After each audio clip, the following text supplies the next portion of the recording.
Juízes 16, a partir do verso 19, diz assim a palavra do Senhor: Então, Dalila fez dormir Sansão nos joelhos dela e, tendo chamado um homem, mandou rapar-lhe as 7 tranças da cabeça. Passou ela a subjugá-lo e retirou-se dele a sua força. E disse ela: Os filisteus vêm sobre ti, Sansão. Tendo ele despertado do seu sono, disse consigo mesmo: Sarei ainda essa vez como dantes e me livrarei, porque ele não sabia ainda que já o Senhor se tinha retirado dele. Então, os filisteus pegaram nele e lhe vazaram os olhos e o fizeram descer a Gaza. Amarraram-no com 2 cadeias de bronze e viravam um moinho no cárcere. E o cabelo da sua cabeça, logo após ser raspado, começou a crescer de novo. Então, os príncipes dos filisteus se ajuntaram para oferecer grande sacrifício ao seu deus Dagom, e para se alegrarem, e diziam: Nosso Deus nos entregou nas mãos a Sansão, nosso inimigo. Vendo o povo, louvavam ao seu Deus, porque diziam: Nosso Deus nos entregou nas mãos o nosso inimigo, e o que destruía a nossa terra, e os que multiplicavam os nossos mortes. Alegrando-se-lhes o coração, disseram: Mandai vir Sansão para que nos divirta. Trouxeram Sansão do cárcere, o qual os divertia.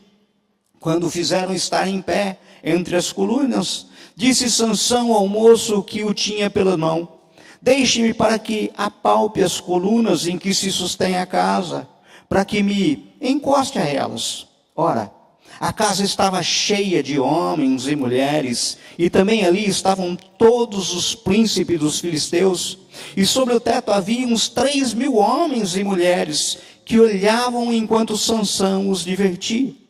Sansão clamou ao Senhor e disse: Senhor Deus, peço-te que te lembres de mim, e dá-me força só esta vez, ó Deus, para que me vingue dos filisteus, ao menos por um dos meus olhos. Abraçou-se, pois, Sansão com as 2 colunas do meio, em que se sustinha a casa, e fez força sobre elas, com a mão direita uma e com a mão esquerda na outra, e disse: Morra eu com os filisteus. E inclinou-se com força, e a casa caiu sobre os príncipes e sobre todo o povo que nela estava. E foram mais os que matou na sua morte dos que o me matara na sua vida. Então, seus irmãos desceram, e toda a casa de seu pai tomaram-no, subiram com ele, e o sepultaram entre Zorá e Estaol, no sepulcro de Manoá, seu pai. Julgou ele a Israel 20 anos. Vamos orar? Senhor, fale ao nosso coração, Pai. Que as palavras que saiam dos meus lábios hoje não sejam de persuasão humana, mas sejam palavras nascidas no teu trono, Pai. E nos transformem. Nós oramos em nome de Jesus. Amém?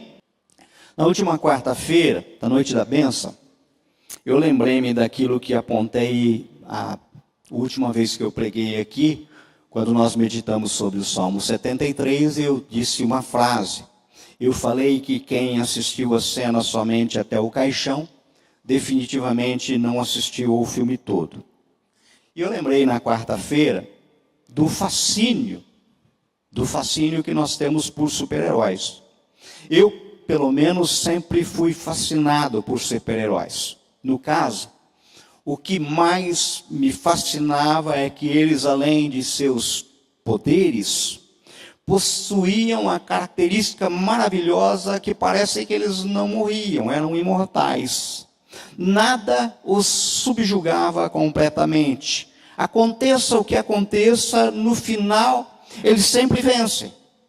Lembram que muitas vezes eles até pareciam que estavam perdidos, completamente perdidos, de modo que quem estava assistindo, por exemplo, um filme do Hulk, por exemplo, Se saísse do cinema no momento em que ele estava encoberto por algum escombro que veio depois de uma grande explosão, sabe? A gente saía pensando assim, pronto, acabou. O herói morreu.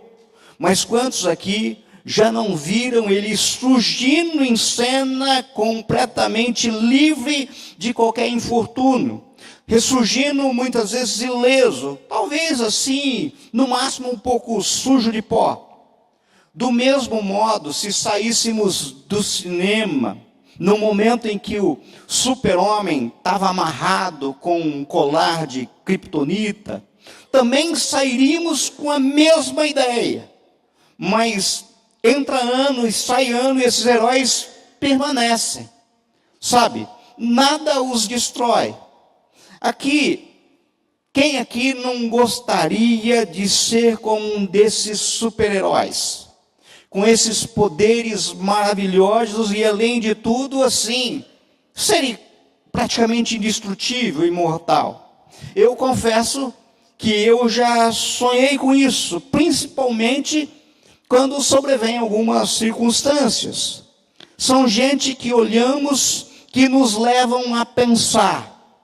Quero ser assim quando crescer. Eu queria ter sido assim, mas muitas vezes já cresci. Quisera eu ter outra chance. Isso faz parte do drama e do desejo. Olhamos e queremos ser, e sabemos que não somos. E olha que eu acho que o que nos fascina nesses heróis é o fato de que mesmo com seus superpoderes, eles ainda mantêm características que ligam a nós, humanos normais. O Hulk, o super-homem, por exemplo, eram apaixonados por mulheres comuns. Sabe, mulheres comuns. Coisa de homem, a paixão. Afora o Tarzan, o Batman talvez seja o super-herói mais próximo de nós. Pois convenhamos, seus poderes não se tratam de atributos sobrenaturais, mas de invenções, de bugigangas construídas pela mente humana. Acho que o seu maior superpoder, inclusive, é ter muita grana. Por quê? Porque ele é um cara muito rico e pode fazer tudo isso. E é ele, digamos, no mínimo uma pessoa assim, estranha, escondido em trauma de infância, cheio de mistérios, coisas que se aproximam a nós, humanos normais.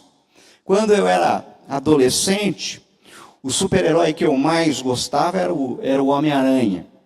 Talvez por representar justamente a figura de um jovem adolescente, desajeitado, tímido, incapaz de, sem máscara, declarar e até mesmo chegar perto de uma garota. Coisa de adolescente. Quem aqui nunca se identificou com isso? Ou seja, se olharmos cada um dos super-heróis criados pela literatura humana, nós vemos características, virtudes marcantes, mas também alguma fraqueza que os assemelha a nós, humanos normais. Pois bem, a Bíblia também está cheia de heróis, e no caso acabamos de ler os dias finais de um desses heróis, Sansão. Na verdade, eu acredito que Sansão representa até a figura de uma espécie de anti-herói.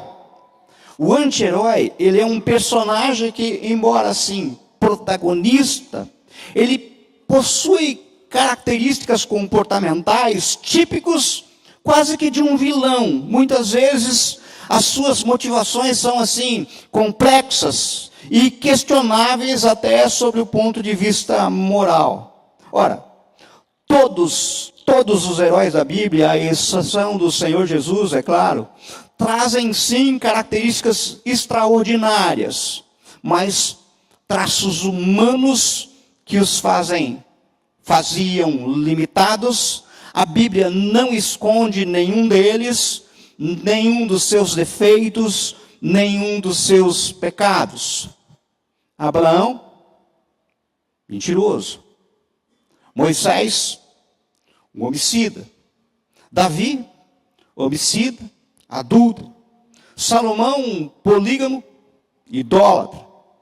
Pedro, aquele que negou o Senhor Jesus. Paulo, um homicida, perseguidor de cristão. Percebam, absolutamente nenhum perfeito, todos com seus defeitos e pecados, características humanas, características próprias de quem vive num mundo caído, quebrado, cercado pelo pecado. Agora, observem que, diferentemente das telas de cinema ou dos gibis, tem moçada aqui que não sabe nem o que é gibi, né? Os mais velhos lembram o que é gibi, mas tem moçada aqui que não sabe o que é. Mas todos os heróis retratados na Bíblia, eles já morreram. Entendam, todos morrem no mundo caído. O pecado que quebrou o mundo é a causa mortes de 100% das mortes. E nossos heróis se vão assim. Pois bem, hoje veremos esse herói, o anti-herói, digamos, Sansão. O homem que gostava de charadas, um homem de quem ninguém gostava ainda que ele tivesse poderes impressionantes, um homem como eu, um homem como você, que é assim, complicado, que peca. Pastor Emílio Garofalo Neto diz em seu livro, Sansão e o Amor Invencível, que eu usei inclusive como base, que alguém já disse que um dia especialmente importante para uma pessoa é aquele no qual ele se dá conta de que seus pais pecam. Você sabia disso? Seus pais pecam.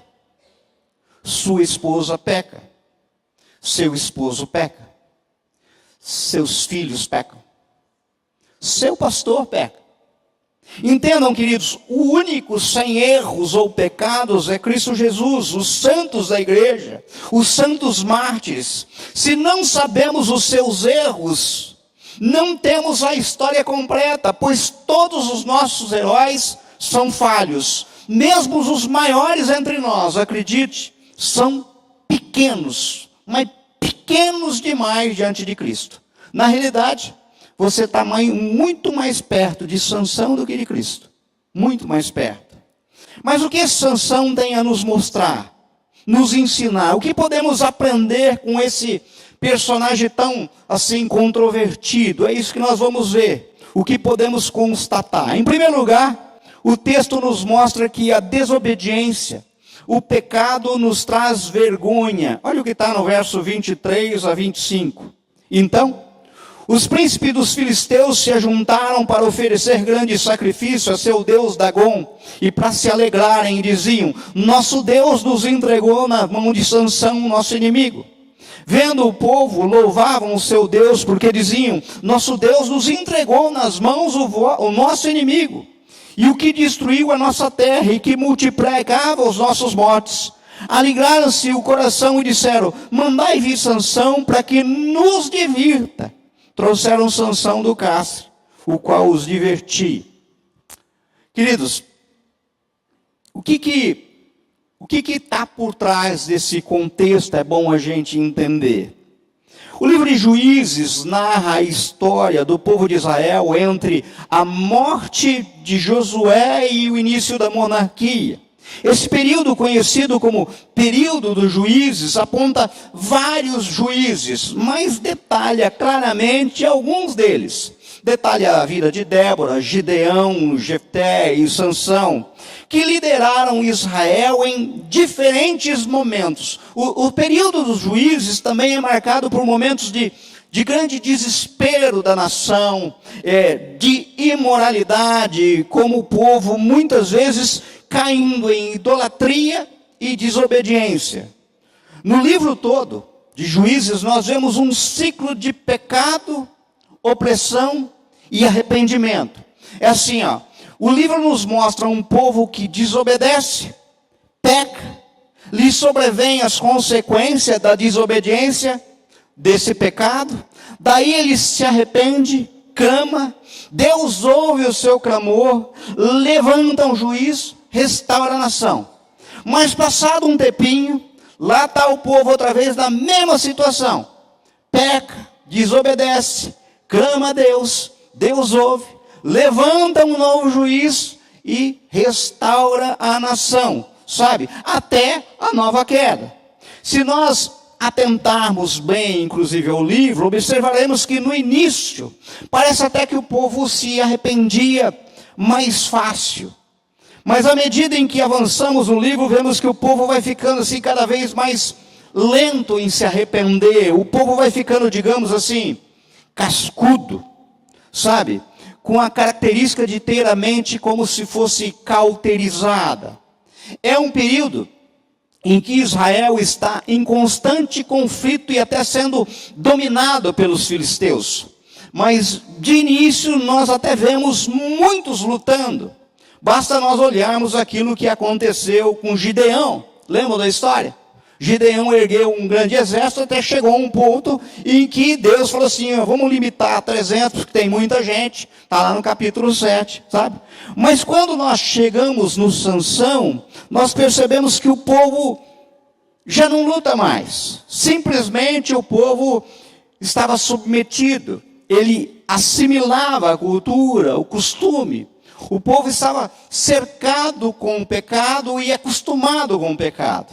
Se você bem observar o livro, verá que Sansão, ele nasceu milagrosamente, pois seus pais não podiam ter filhos. É aquilo que você vê no capítulo 13. Apareceu um anjo para sua mãe e lhe disse que dela nasceria aquele que livraria Israel dos filisteus.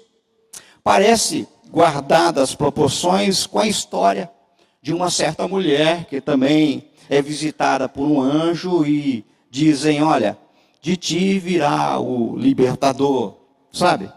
E Sansão era conhecido por sua força extraordinária concedida por Deus, o que o capacitava a realizar feitos assim incríveis, como derrotar um leão com as próprias mãos, lutar contra um exército inteiro sozinho, numa batalha com uma queixada de jumento, ele matar 1000 homens. Observe, Sansão, ele foi um nazireu, o que significa que fez um voto a Deus, comprometendo-se a não cortar o cabelo, não beber vinho ou bebida alcoólica e evitar contato com corpos mortos. Sua força estava inclusive ligada a esse voto. Ele foi escolhido por Deus para libertar o povo de Israel do domínio dos filisteus, mas sua jornada foi marcada por altos e baixos.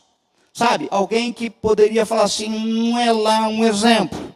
Sansão tinha as suas fraquezas, com uma tendência de ceder aos desejos carnais, a confiar demais em si próprio, na própria força, o que levou a cometer erros e sofrer consequências graves por isso.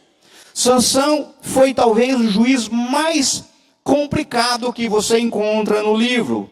Uma das coisas certas, no capítulo 13 ao 16, nós vemos que Sansão, e é importante você guardar isso, lutava sozinho contra os filisteus.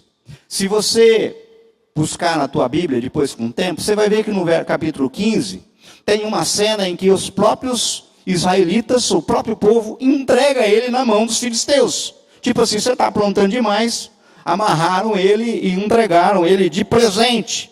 Ou seja, Israel não luta mais.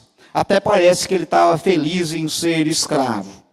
Um dos episódios mais conhecidos da história de Sansão é o relacionamento dele com Dalila, uma mulher filisteia que o enganou para descobrir o segredo da sua força.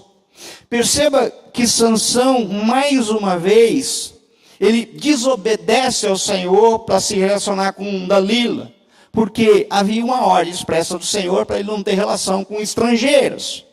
Após 3 tentativas frustradas, Dalila conseguiu que Sansão revelasse a sua força, que essa residia em seus cabelos.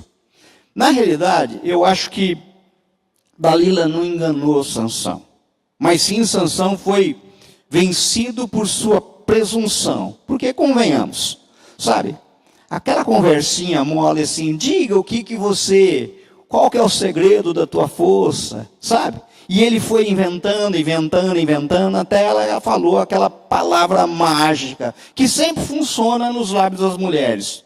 É porque você não me ama, né? E daí ele caiu. Você entendeu? Essa é uma armadilha assim que dá certo, e ele caiu, sabe? O fato é que então ela o traiu e lhe cortaram os seus cabelos enquanto ele dormia. E aqui nós temos uma constatação, talvez um ensino crucial, pois o texto diz assim, acompanhem comigo no verso 19 e 20, que antecede.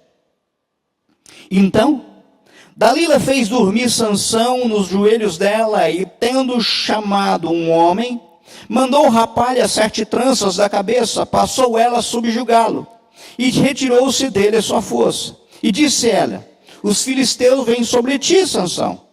Tendo ele despertado do seu sono, disse consigo mesmo, sairei ainda dessa vez com dantes e me livrarei. Porque ele não sabia ainda que já o Senhor se tinha retirado dele. Queridos, percebam, a força não estava no cabelo, mas a força sumiu quando o Espírito do Senhor retirou-se de Sansão, pelo fato dele destruir o último voto, o voto nazireu, destruir o último aspecto do seu voto e vínculo ao Senhor. Note que o verso 20 diz que Dalila avisa Sansão que os filisteus estão chegando, e ele disse consigo mesmo, sairei ainda dessa vez como dantes e me livrarei. Gente, ele já estava com o cabelo raspado. Então ele sabia que não tinha nada a ver com o cabelo. Era um aspecto importante, que era do voto. Mas a força vinha do Senhor. E por que ele falou isso? Porque ele não sabia ainda que já o Senhor se tinha retirado dele. Ou seja, o Senhor o havia deixado, Sansão, e ele sequer havia percebido. É exatamente isso que acontece, inclusive, com muitos. A segunda constatação é essa: quando nós o deixamos, parece que ele nos deixa. Sabe, eu fico pensando, quantos e quantos, num culto de domingo como esse, proclamam dos seus lábios, como nós proclamamos, o senhorio de Cristo sobre suas vidas, pede que o Senhor lhes acompanhe. Daí, o culto termina, eles saem em turma, vão até uma lanchonete ou uma pizzaria e o Senhor vai junto, sabe? Senta-se à mesa da turma, inclusive foi pedido. Foi isso que eles pediram. Mas aí o bate-papo vai ganhando contorno assim, um tanto quanto estranho. Os mesmos lábios que há pouco cantaram hinos, agora falam mal das pessoas. Os mesmos lábios que cantaram hino, agora proferem palavrões. Os mesmos lábios que cantaram hino, agora contam piada suja. De modo que o ambiente vai ficando assim, vai se transformando. Nem parece as mesmas pessoas que estavam no templo agora há pouco. Chega uma hora, o Senhor Jesus se levanta, sai da mesa e ninguém nota, ninguém percebe. Sabe por que Jesus sai e você não percebe? É porque, de fato, ele não é assim tão importante para você. Pois convenhamos, se alguém importante para você na mesa levanta, aquilo te incomoda. Se faz menção de sair, você faz de tudo para ele ficar. Ou se ele é tão importante assim, porque a razão é ele estar ali, se ele sai, você sai também. Porque o ambiente não tem sentido. Sabe de uma coisa? Quando você não percebe que Jesus saiu da mesa, você, no próximo domingo, está na igreja como se nada tivesse acontecido, achando, inclusive, que vai levar Jesus para a pizza. Mas já faz tempo que ele não vai com você para pizza. Porque ele já sabe qual que é o resultado. Não tem jeito de sentar naquela mesa. Não tem jeito de acompanhar esse pessoal. E qual o resultado de Deus sair da nossa vida? Pecado e vergonha. O texto nos revela que Sansão é preso pelos filisteus, que furam os seus olhos e o fizeram trabalhar na roda de um moinho, como um animal, como um burro, como um boi, sabe? Prisioneiro.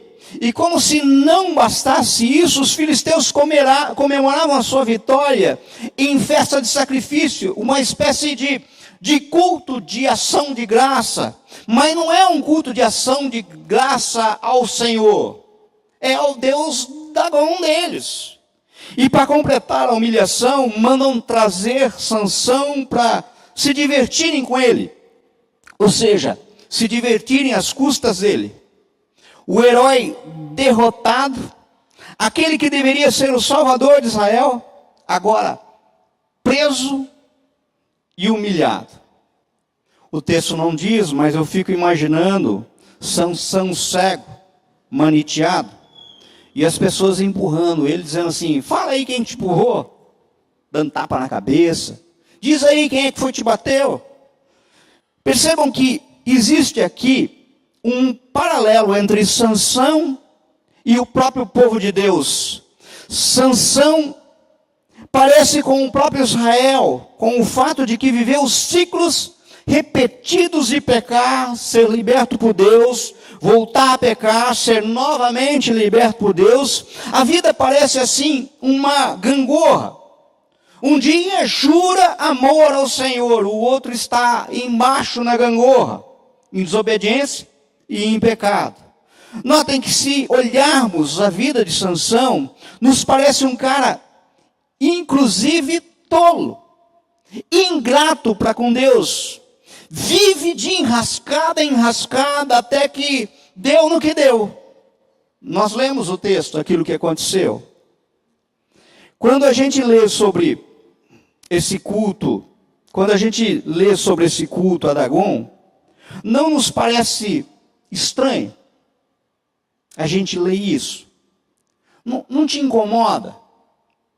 Milhares e milhares de pessoas exaltando um Deus que não é o nosso Senhor, deveria incomodar a gente, sabe? Incomoda ou não, gente? Agora, se incomoda você saber que existem milhares e milhares de pessoas que podem estar adorando um Deus que não é o teu Deus, que é um Dagom da vida? Por que será que a gente não se incomoda do mesmo jeito, a ponto de virmos aqui domingo após domingo, mas convivermos muitas vezes bem com festas e cultos oferecidos a quem não deve ser cultuado? Ah, não existe isso. Ninguém aqui vai em festinha de Cosme e Damião? Cultos pagãos? Uma pergunta. Você que deve analisar. Pense, quem entregou Sansão nas mãos dos filisteus não foi Dagom. Dagom nem existe. É um Deus criado pelo homem. Foi o Senhor mesmo que trouxe juízo sobre ele e sobre Israel. O mundo, inclusive, se alegra quando aqueles que dizem amar o Senhor falham. O mundo se alegra. E nós falhamos. Quantas e quantas vezes nós falhamos e falhamos muito. O texto nos fala que Sansão, naquele momento, pede ao moço, que o tinha pelas mãos: deixa-me para que apalpe as colunas em que se sustém a casa, para que eu me encoste nelas. O texto diz que o local estava cheio. O texto fala em 3.000 pessoas, inclusive príncipe dos filisteus. O cenário para Sansão, entenda, é de morte. Por quê, gente? Porque o salário do pecado é a morte. Humanamente falando, não há esperança alguma para ele. Assim como não havia esperança para Abraão, o mentiroso, para Moisés, o assassino, para Davi, o adúltero, o homicida, para Paulo, o perseguidor de cristãs, assim como não há jeito para mim, não há jeito para você que me ouve. Não tem. Perceba que essa é a primeira vez no livro de Juiz, sabe, que um juiz perde. Israel está debaixo dos pés dos filisteus, sem nenhuma esperança. Porque o seu juiz, o único que lutava, estava subjugado. Acabou. Foi destruído. A pergunta é, e Deus com isso? Deus é justo e pune o mal. Será que Deus vai simplesmente virar as costas dessa situação? Por que Deus deixou chegar a esse ponto? São perguntas que a gente faz olhando o texto. Porque era o que Sansão e Israel mereciam. Era isso que eles mereciam. Porque o salário do pecado é a morte. Entenda, sempre que pisamos na bola em desobediência, pecamos, o que merecemos é morte e a vergonha que vem com ela. Tem que ficar claro. Nenhum sacrifício no Velho Testamento ou a cruz de Cristo faz sentido se nós não entendermos que o que merecemos é morte, pois esse é o salário do pecado. Se a gente não entender isso, qual é a nossa situação sem Cristo? A gente não vai entender nada. Agora, observe uma coisa, queridos. Deus disse que iria libertar o povo dos filisteus pelas mãos de Sansão. E se tem uma verdade absoluta que não podemos esquecer, é que mesmo diante da nossa infidelidade, Ele continua fiel. Deus é fiel. Será que Deus consegue agir apesar de Sansão? Será que Deus consegue da derrota fazer botar esperança e vida? Da vergonha sair glória? Entenda, meu amado, minha amada, toda nossa tolice, toda nossa teimosia não é capaz de frustrar os planos de Deus. Ou seja, os planos de Deus jamais podem ser frustrados. Veja onde Sansão está. Olhe por esse ângulo. Quanta gente inimiga de Deus reunida num lugar só. Que oportunidade, hein? Já pensou nisso? Aqui nós chegamos numa terceira constatação. Pois o texto nos mostra que Deus, apesar de tudo, sempre triunfa com a sua graça. Olha o verso 28 ao 30, acompanhem comigo. Sansão clamou ao Senhor e disse: Senhor Deus, peço que te lembre de mim e dá-me força só essa vez, ó Deus, para que me vingue dos filisteus, ao menos por um dos meus olhos. Abraçou-se, pois, Sansão com as duas colunas do meio, em que sustinha a casa, e fez força sobre elas, com a mão direita em uma, com a mão esquerda na outra, e disse: morra eu com os filisteus. E inclinou-se com força, e a casa caiu sobre os príncipes e sobre todos os povos que nela estavam. Presta atenção. E foram mais o que matou na sua morte do que matara na sua vida. Amados, vejam, o texto diz que Sansão clama ao Senhor. Amados, existem momentos em que nos resta clamar. Quantas vezes nos lembramos dele só quando as coisas efetivamente não têm mais saída? Quantas vezes precisamos, inclusive, ficar cegos para o mundo para ver Deus na nossa aflição? Ele estava cego. Os olhos que antes perseguiam encantos da vida, agora ele lembrou de um Deus. Sansão, nessa hora, se lembra do Senhor. Senhor Deus, peço-te que te lembres de mim. Percebam, ele não ordena, ele não exige, ele simplesmente clama. Na realidade, ele implora. É justamente isso que nós, pecadores, podemos fazer. implorar. Dá-me força só essa vez, ó Deus. Eu talvez, ou muitos aqui definitivamente, não seríamos assim um bom Deus. Eu, no lugar, talvez lembraria de todas as vezes que acudi Sansão e ele manifestou ingratidão. Talvez a gente daria uma banana para Sansão naquele momento. Fala assim, você que se lasque, você foi um desobediente. Acontece que o nosso Senhor, Deus, Ele é longânimo, bondoso, compassivo, e a sua glória não será roubada por Dagon ou qualquer outro Deus que exista.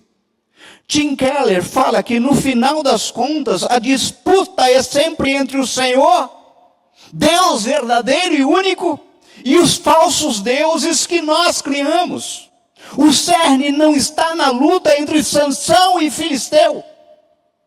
O cerne está em um Deus verdadeiro, que nós acreditamos, professamos, aquele que tem o controle geral e absoluto de tudo que acontece.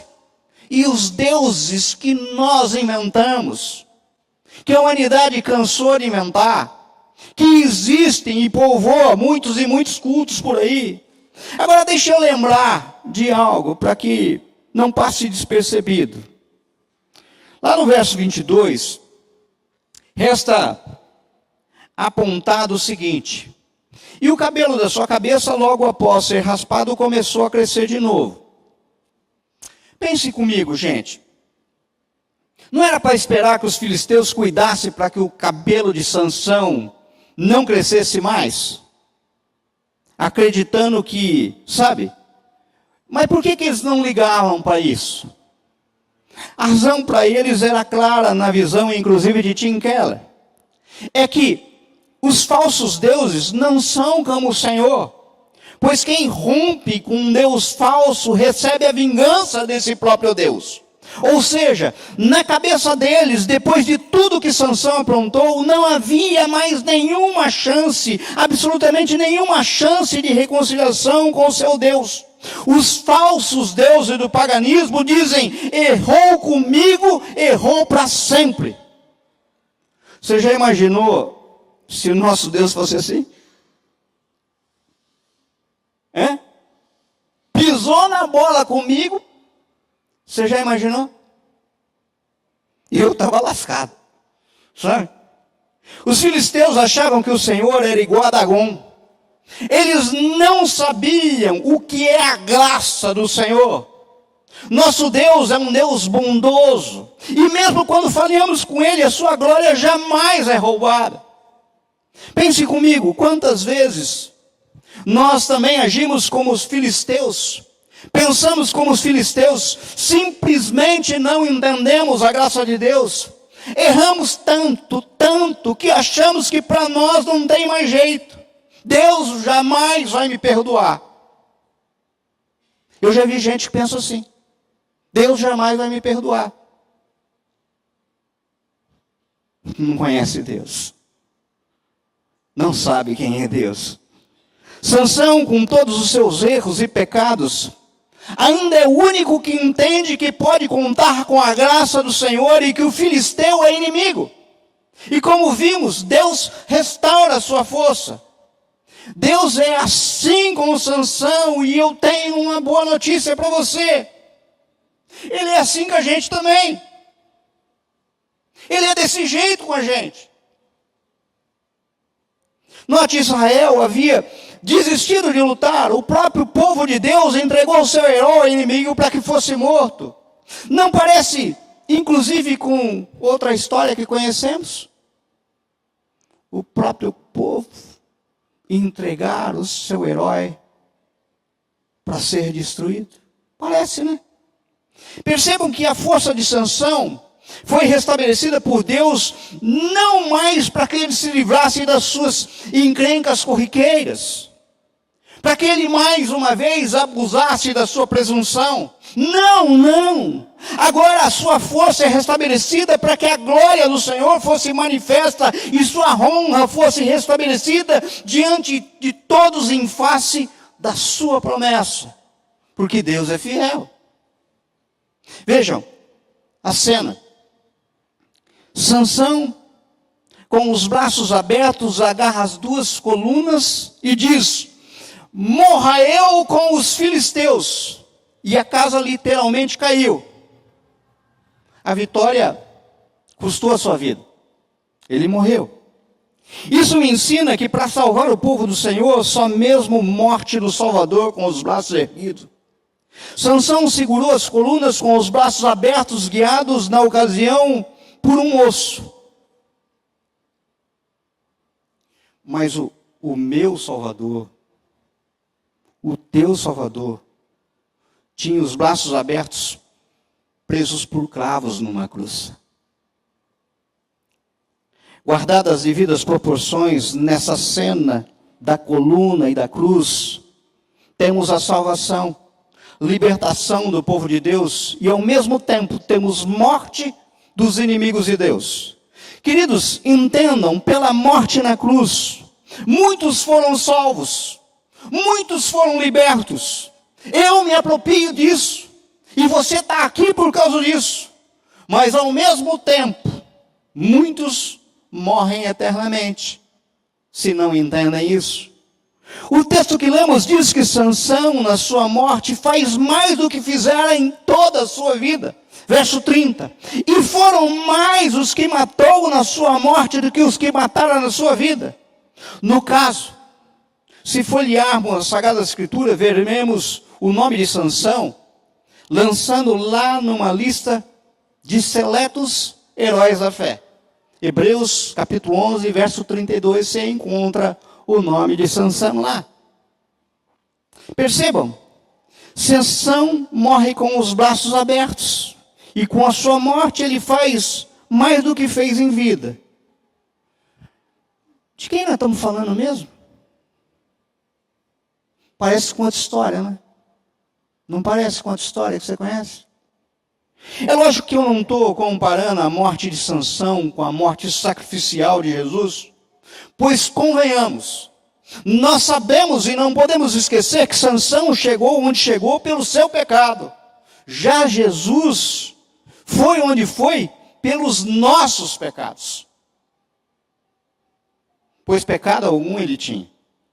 Jesus foi entregue pelos seus, por nós todos.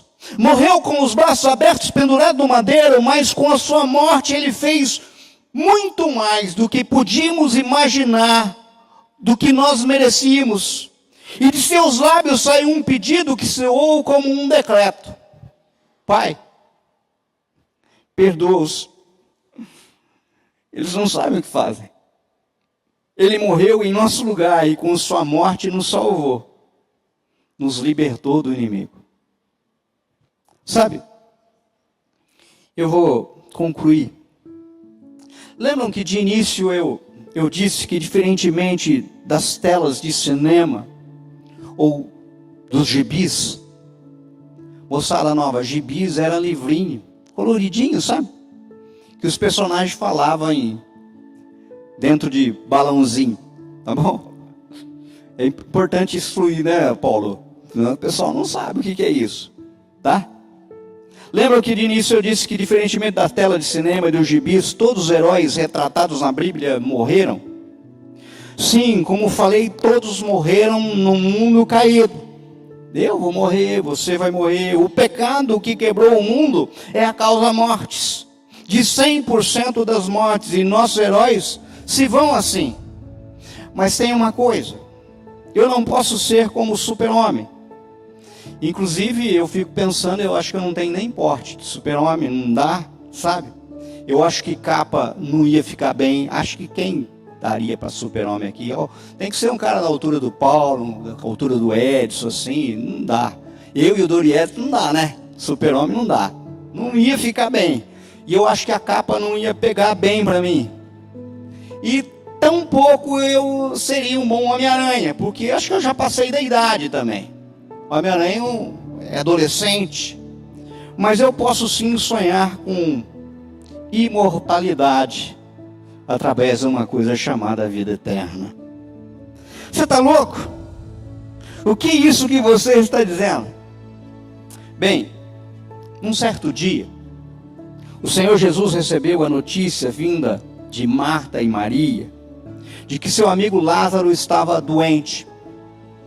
A palavra nos revela que Jesus levou 4 dias para chegar, e quando chegou, Lázaro já havia sido sepultado. O texto nos revela que Marta, ao ver Jesus, corre ao seu encontro e diz: Senhor, se tivesses aqui, o meu irmão não teria morrido. E ela ainda complementa: mas sei que mesmo agora Deus te dará tudo o que pedires. Marta, seu irmão vai ressuscitar, disse Jesus. Mas Marta respondeu: eu sei que ele vai ressuscitar na ressurreição do último dia. E daí disse-lhe Jesus: eu sou a ressurreição e a vida. Aquele que crê em mim, ainda que morra, viverá. E quem crê em mim e não morrerá eternamente. Você crê nisso? Essa pergunta, ela ecoa até hoje, nesse dia. E eu repito para vocês: você crê nisso? Você crê nisso? Veja, a resposta correta a essa pergunta faz toda a diferença, pois pode nos encher de esperança e vida eterna, ou nos levar para uma morte eterna. O Salmo 37, verso 5 diz: entrega o teu caminho ao Senhor, confia nele e o mais ele fará. Amados, o entregarmos a nossa vida na mão de Deus determina tudo. E para tanto precisamos, em primeiro lugar, fazer uma confissão. O apóstolo Paulo nos ensina a fazer essa confissão. Ele diz lá em Romanos 10, 9: se com a tua boca confessares Jesus como Senhor, e em teu coração creres que Deus o ressuscitou dentre os mortos, será salvo. Sabe, meu querido, você pode estar hoje aqui, inclusive se achando melhor que Sansão, pois ele não era nenhum bom exemplo. E eu concordo com você. Você olha a história dele e fala assim: que coisa. Mas eu vou te dar um aviso: cuidado, pois ele pela fé clamou em seu nome, o nome de Deus, e o nome dele está gravado como herói, sabe?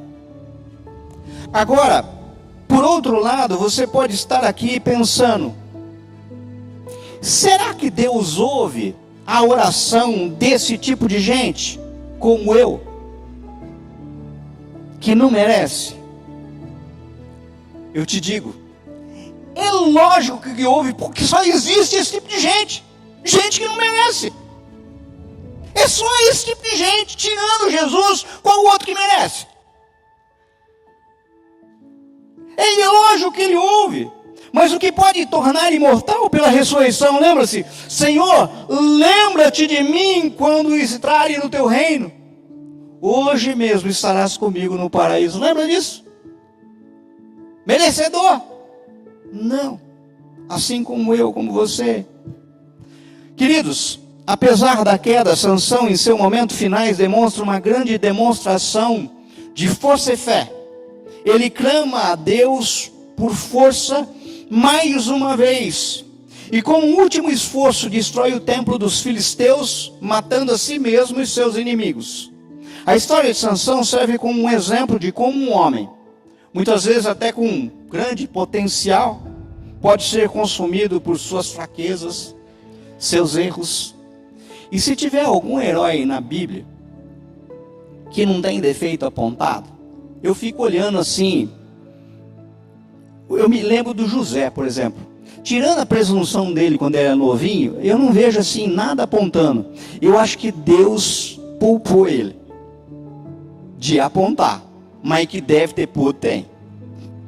Se colocasse o Lucas para investigar, sabe, ele tinha encontrado algum puro dele. Devia ter, porque não tem esse. Não tem esse. E a Bíblia é feita desses heróis. Sabe, a história de Sansão serve como um exemplo de um homem com essas fraquezas. No entanto, também demonstra a graça e o poder de Deus em usar até mesmo pessoas imperfeitas para cumprir seus propósitos. A história de Sansão nos lembra que a verdadeira força não está nos nossos talentos, nas nossas habilidades, mas em Deus e a nossa dependência dele. Então, querido, se você entrou aqui hoje com uma ideia de Sansão, talvez assim equivocada, sabe? Ou muito realista, achando assim, esse cara não é exemplo nenhum. Dá uma olhada nesse trechinho final. Dá uma olhada. Que até ele foi redimido pela graça do Senhor. Agora, se você entrou aqui dizendo assim, olha, deu jeito para ele, mas não tem jeito para mim. Não tem ninguém aqui, por mérito, que possa pedir. Por isso eu queria que nós orássemos juntos. Eu queria que você se colocasse de pé agora. E eu não sei qual que é, o que te pegou hoje. Muitas vezes o Espírito te pegou naquela historinha que eu contei da pizzaria, né? Muitas vezes o Espírito te pegou, você entendeu? Nessa última preposição que eu falei assim, de um Deus que não perdoa, que é como Dagon. Muitas vezes aquilo que te pegou agora, e é o Espírito ministrando, sabe? Nesses equívocos que a gente tem. Um Deus aqui, um Deus lá. E da gente não se incomodar que exista pessoas adorando esses deuses falsos. E a gente se acomoda tanto a esse cenário, que a gente não vê maldade em participar. O texto não diz. Mas eu fico imaginando que tinha gente que não era filisteu e estava na festa. E a casa caiu. Eu fico imaginando, sabe? Imaginar não é pecado. Eu fico imaginando que esse mesmo tipo de festa, para um Deus falso, e que as pessoas diziam, foi ele que salvou. Gente, quantas pessoas atribuem cura a quem não pode curar? Eu conheço muita gente que chega a testemunhar. Eu orei para isso, para aquilo outro. Sabe? É essa que me curou. É esse que me curou. Como é que será que Deus vê isso? Como é que será que Deus vê isso? Muitas vezes você está aqui hoje, e hoje seja a oportunidade da tua vida, como sentiu Sansão. Agora é tudo ou nada. Senhor, só hoje. Senhor, se ergue através de mim, Pai. Me usa como instrumento. Pai, eu quero ir para a pizzaria do mesmo jeito que eu estou aqui dentro. Eu quero sair daqui e não festejar Dagon. Eu quero sair daqui convicto de que meu Deus é muito mais do que esses deuses falsos, que marcam, que punem. Não, meu Deus é gracioso. Ele é misericordioso. Ele é tão misericordioso que Ele permite esse baixinho ficar falando aí no domingo à noite. Sabe? Cara cheio de falhas. Ele é tão gracioso e tão perdoador que, como vemos na história, Senhor meu Pai, até para a honra dele, ele estendeu a mão sobre um cara como Sansão. O Senhor pode estender a mão sobre a minha vida e me purificar, sabe? E que bom que eu não preciso morrer para salvar ninguém. Sabe por quê?